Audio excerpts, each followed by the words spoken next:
Over the last few years, a massive amount of coastal capital has quietly relocated to the Midwest. High net worth buyers from places like San Francisco and California are trading high taxes for pure purchasing power. That inward migration has put intense pressure on markets like Indianapolis and its surrounding luxury suburbs, such as Zionsville and Carmel. Buyers are arriving with heavy budgets, only to find severely compressed housing inventory. Indianapolis built its legacy over decades as a steady industrial and transport hub. Now that same footprint is absorbing a rapid, explosive influx of modern luxury developments and high-yield commercial investments. When 10 cash-flush buyers are competing for the exact same elite property, casually browsing public listings on a Sunday afternoon fails. By the time a premium house hits the open market, you are already too late to negotiate on your terms.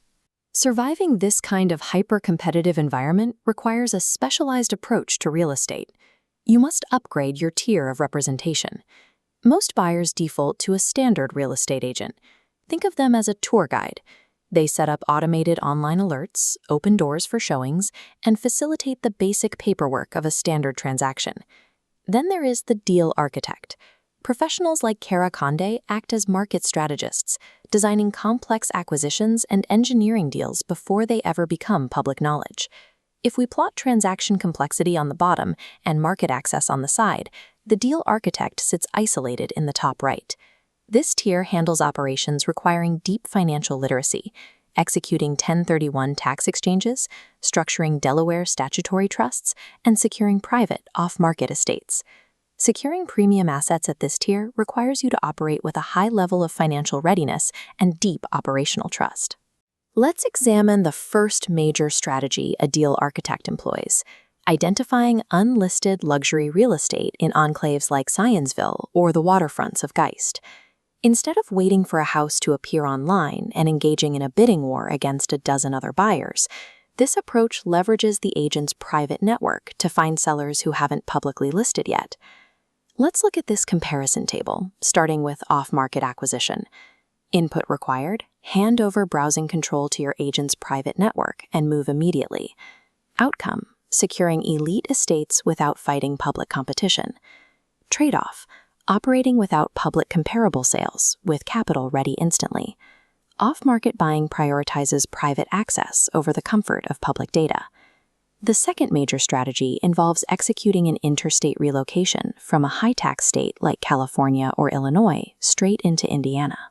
Buyers execute these moves to drastically reduce their monthly cost of living by thousands of dollars, while simultaneously upgrading property size and community amenities.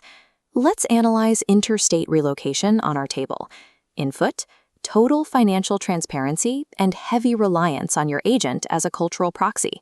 Outcome: reduced tax burden and immediate lifestyle upgrades in luxury neighborhoods. Trade-off: the high friction of trust, buying into a community entirely sight unseen. Successful remote relocation relies on extreme proxy trust. The third and most advanced strategy focuses entirely on complex commercial real estate and investment plays. This is where investors utilize high-level financial vehicles, executing commercial property 1031 exchanges, buying into Delaware statutory trusts, and using master lease options to secure assets when traditional banking says no. Finally, commercial and tax vehicles.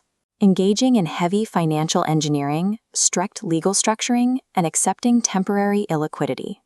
Outcome: establishing hands-free wealth, tax deferrals, and securing recession-resistant assets. Trade-off: the brutal learning curve, where simple procedural mistakes result in catastrophic IRS penalties.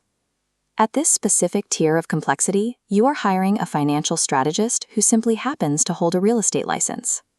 Knowing these strict requirements, you have to objectively decide if this high-octane infrastructure matches your personal risk tolerance. We can score your profile definitively by looking at this checklist, the Architect Alignment Test. If your budget exceeds $750,000, you are an out-of-state buyer, you are seeking tax deferrals, or you are targeting unlisted assets, you fit the profile of a deal architect client.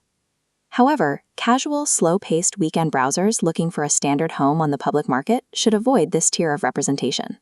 Applying a fast, high-complexity approach to a standard, simple transaction will inevitably feel overwhelming and misaligned. Acquiring massive market leverage requires a willingness to play by highly complex rules. Define your strategic goals and your timeline before you select the tier of representation you hire.